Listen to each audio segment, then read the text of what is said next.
ઉદ્યોગ શબ્દનો સામાન્ય અર્થ શ્રમ, કાર્ય કે પરિણામ કર્યા બાદ મળતું ફળ કે જેનો ઉપયોગ માનવ કરે છે અને માનવીની જરૂરિયાતો પૂરી થાય છે. ઉદ્યોગ એ 3 પ્રવૃત્તિને સમાવી લે છે: કાચો માલ એકઠો કરવો, ઉત્પાદનના સ્વરૂપને ઉત્પાદનમાં ઉપયોગ કરવો અને તૈયાર થયેલ માલને બજારમાં પહોંચાડવો. અને ઉદ્યોગોનો અર્થ 3 પ્રકારે વહેંચાય છે, જે આ મુજબ છે. કુટુંબના સભ્યોના શ્રમ દ્વારા સાદા ઓજારો વડે અને નજીવા મૂડી રોકાણ વડે ચાલતા ઉદ્યોગો છે.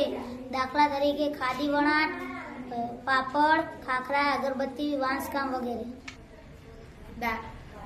ટચુકડા ઉદ્યોગો પદ્ધતિ એટલે કે 25 લાખ રૂપિયાનું મર્યાદિત હોય છે, જે દાખલા તરીકે માટી, ધાતુ વગેરેનું કામ થાય છે.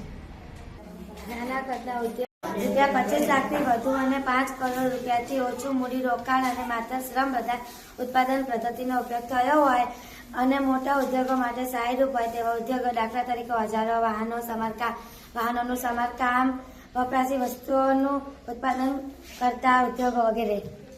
શ્રમ પ્રધાન અથવા મૂડી પ્રધાન ઉત્પાદન પદ્ધતિ દ્વારા ચાલતા અને રૂપિયા 5 કરોડથી ઓછું અને રૂપિયા 10 કરોડથી ઓછું મૂડી રોકાણ ધરાવતા ઉદ્યોગો જેવા કે યંત્રો, રંગ, રાસાયણિક, ઇલેક્ટ્રોનિક સાધનો વગેરેના.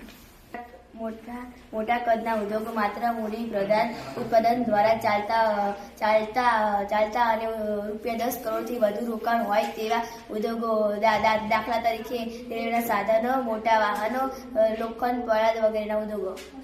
કૃષિ આધારિત ઉદ્યોગો જેમાં કાચો માલ કૃષિમાંથી પ્રાપ્ત થાય છે. ખાદ્ય ઉદ્યોગ, સુતરાઉ અને શણના કાપડ ઉદ્યોગ, વનસ્પતિ તેલ ઉદ્યોગ એવા ઉદાહરણો છે જે ખેત પેદાશો પર આધારિત છે. પશુ આધારિત ઉદ્યોગ જેમાં દૂધ ઉત્પાદન અને તેની બનાવટોનું ઉત્પાદન, માંસ ઉદ્યોગ તેમજ ચર્મ ઉદ્યોગ. મત્સ્ય ઉદ્યોગ તેમજ મહાસાગરમાંથી પ્રાપ્ત ખનિજોનો ઉપયોગ થાય છે. કાગળ વન આધારિત ઉદ્યોગ, કાગળ ઉદ્યોગ, ફર્નિચર અને મકાન નિર્માણ. ખનિજ આધારિત ઉદ્યોગમાં લોખંડ અને પોલાદ ઉદ્યોગ, સિમેન્ટ ઉદ્યોગ તથા રાસાયણિક ઉદ્યોગ. એવા ઉદ્યોગો કે જેનું માલિકી સરકાર કરે છે, જેનું સંચાલન સરકાર કરે છે, જેમ કે હિન્દુસ્તાન એરોનોટિકલ લિમિટેડ અને સ્ટીલ ઓથોરિટી ઓફ ઇન્ડિયા. આ ઉદ્યોગ વ્યક્તિ અથવા વ્યક્તિના સમૂહ દ્વારા ચલાવાય છે, જેમ કે ટિસ્કો અને રિલાયન્સ. આવા ઉત્પાદકમાં કામદારો અને ઉત્પાદકનો બંનેમાં અધિકાર હોય છે, જેમ કે મધર ડેરી અને અમૂલ ડેરી. સંયુક્ત ક્ષેત્ર તેની માલિકી સરકાર અને વ્યક્તિ અથવા વ્યક્તિઓનો સમૂહ હોય છે. મારુતિ લિમિટેડ સંયુક્ત ક્ષેત્રના ઉદ્યોગનું એક ઉદાહરણ છે. માહિતી તકનીક ઉદ્યોગ ઉદ્યોગમાં